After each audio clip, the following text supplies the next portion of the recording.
এটি কণমানিৰ মন পৰশা কণ্ঠ।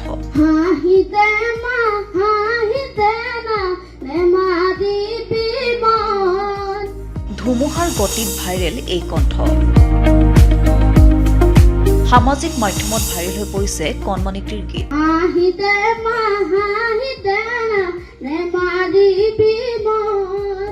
গীতটো শুনি আপ্লুত হৈ পৰিব আপুনিও।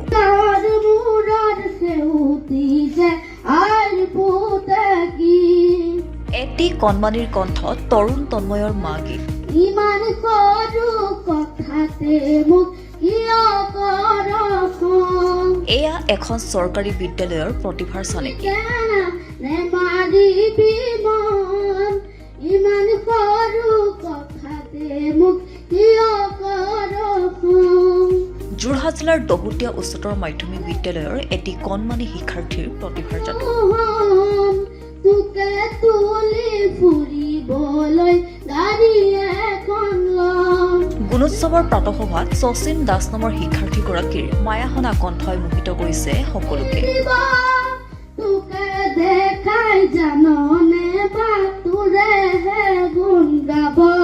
সুন্দৰ কণ্ঠৰ অধিকাৰী ছাত্ৰজনৰ যাদুকৰী কণ্ঠেৰে মাতৃৰ নামত উচৰ্গিলে এই গীতটি। হাঁহি দে মা হাঁহি দে না নেমাদিবি মন। গীতটি শুনি শিক্ষাৰ্থীৰ লগতে শিক্ষক শিক্ষয়িত্ৰীসকলো আৱেগিক হৈ পৰে।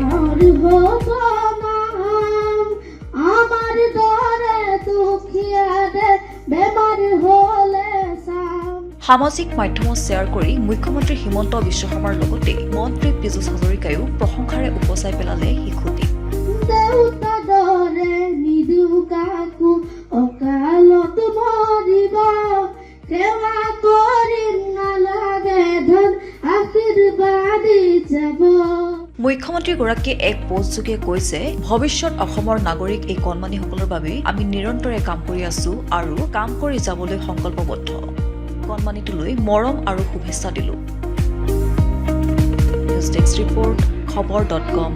হাঁহি দে মা হাঁহি দে না নেমাদিবি মন। ইমান সৰু কথাতে মোক কিয় কৰছ? হাঁহি দে মা হাঁহি দে না নেমাদিবি মন। ইমান সৰু কথাতে মোক কিয় কৰছ? হাঁহি দে মা হাঁহি দে না নেমাদিবি মন। ইমান সৰু কথাতে মোক কিয় কৰছ? পঢ়িম শুনিম ভালে কৈ মই ডাঙৰ মানুহ হ'ম। তোকে তুলি ফুৰিবলৈ গাড়ী এখন ল'ম। গাড়ী দেখি সকলোৱে বাট এৰি দিব।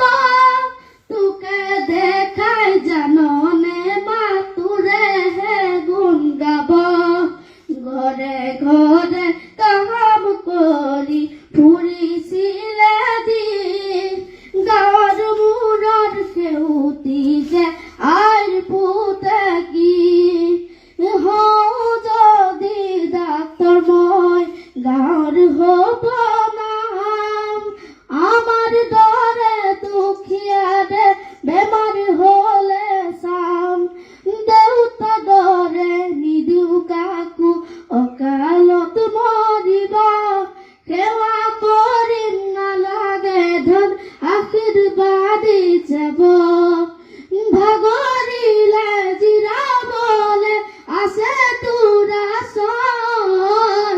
তোৰেতি হাঁহিতেই পাওঁ হেজাৰ হাতীৰ বল। হাঁহি দে মা হাঁহি দে না নেমাদিবি মন। ইমান সৰু কথাতে মোক